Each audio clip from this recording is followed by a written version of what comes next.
Alex has been cool enough to take some questions from our fans on Twitter and Facebook. You ready to go? All right, let's do it. All right. 2 weeks away. You guys are headed off to London after that. How's the team looking so far?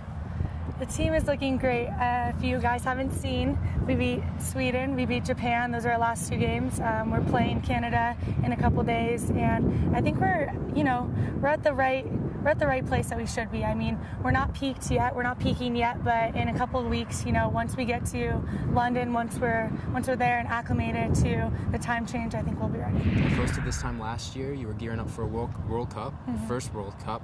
What's the preparation like in contrast to gearing up for the Olympics? Is it about the same, a little bit different, now that you've had some international experience?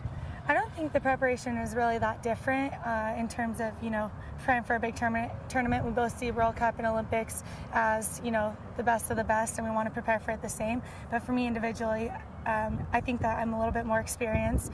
I know when my body is a little tired. I know when it needs a little bit extra rest. So I think it's on an individual basis right now. But in terms of team training, we're doing similar things. Yeah, definitely. It's a little bit different role for you this time around. You came on in the World Cup mostly as a sub, and this time you're one of the stars of the team, one of the most focused pieces of the team. How has this year helped you grow as a player, and what's kind of changed for you so you can step into that role and assume that piece? Well, yeah, I mean, my playing time has gradually increased over the course of the year. But for me, it's just knowing when to, say no to too much media or work like that, just to focus on soccer, make soccer always a priority. So it's kind of balancing all of that together and knowing when I'm getting a little too stressed out off the field and when that's affecting me on the field, so making sure that doesn't. It's interesting that you brought that up because as you're an accomplished soccer player, you've also gained some notoriety and some popularity for your work as a model. In the SI Swimsuit edition, ESPN, the magazine, and the body issue. Two completely different, facts of life. What's the difference? Do you enjoy one? What's harder, I guess, is a better question. What's harder? It's definitely harder trying to be a model for a day because I'm in no way a model.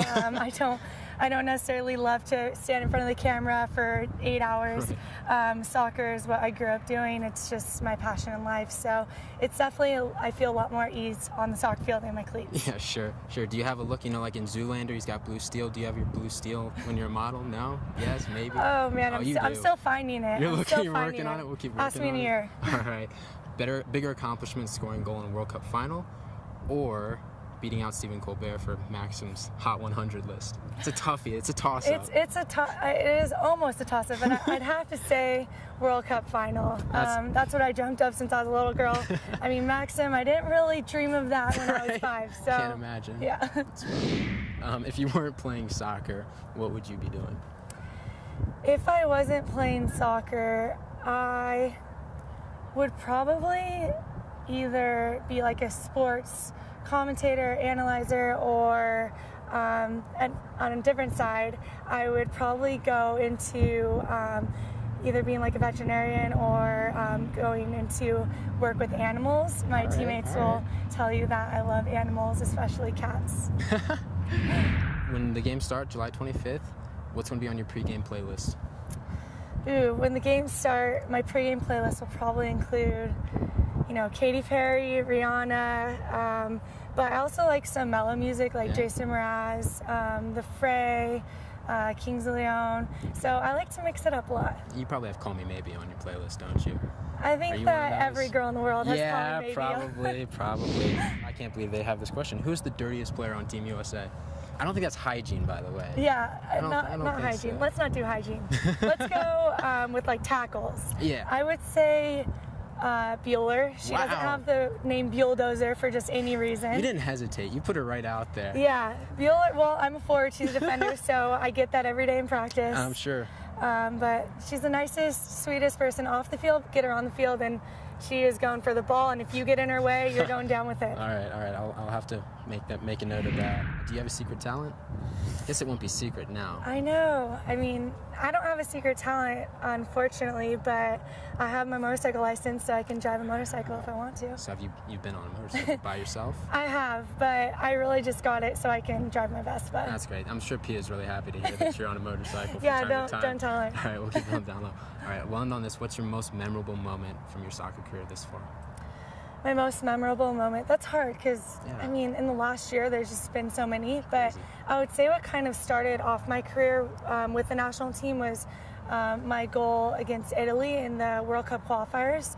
I mean, we just had a tough qualification process, had to go to Italy. If we didn't beat Italy, we wouldn't qualify for the World Cup. And so I scored in stoppage time in like the 94th minute.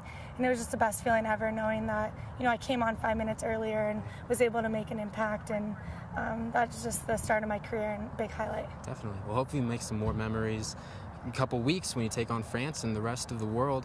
July 25th is when the U.S. women start. How can people follow you? People can follow me on my Twitter, AlexMorgan13, or they can follow US Soccer, ussoccer.com. There's a blog on there. And or they can just follow us around in person. Yeah, like what we're doing right now. And you can follow us at USA Today Sports. Alex, thanks so much. Thank you.